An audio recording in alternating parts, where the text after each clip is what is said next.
Good evening, everyone. This is Dr. Troy Fullerton with Bilingual Barrier Busters, and I wish I had $1 for every time someone has asked me what's harder, to learn Spanish if you already speak English, or to learn English if you already speak Spanish, which is harder to learn as a second language, in other words.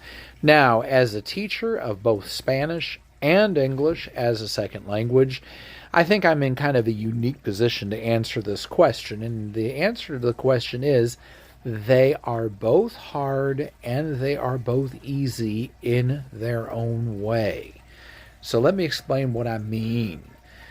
It's hard to grapple with all of the spelling irregularities in English. I've seen people get quite frustrated about that. The same combination of letters can be can have a different sound in different words. Let's take the word plow, P-L-O-W, plow, but then the word blow, B-L-O-W.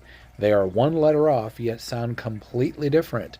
Let's take a word like laugh, L-A-U-G-H. How do you get an F sound out of ugh?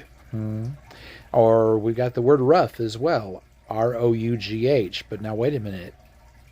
The O-U, isn't that usually ow, like in the word out? Well, not in the word rough. Ugh, yeah, that's right. But that is one thing that is very difficult about English. Another thing is we have a lot of phrasal verbs in which we will take a verb and put a preposition with it, and we'll come up with things like, I don't want to have to put up with that.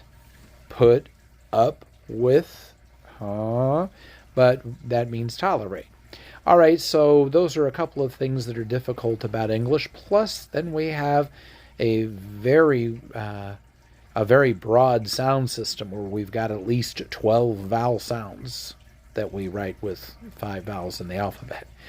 On the other hand, Spanish is very phonetic, and so has a much simpler sound system. Much easier to sound things out and to read even things that you've never learned before, because you're able to sound them out quite easily. On the other hand, we have quite intricate conjugations of verbs, and we have to learn how to put endings on everything, plus learn to tell the difference between two past tenses and two forms of the verb to be. And so it's got its intricacies and irregularities as well. And like any language, what you have to do doesn't always make sense, neither in English nor in Spanish. So the question is, they're both hard, they're both easy in their own way.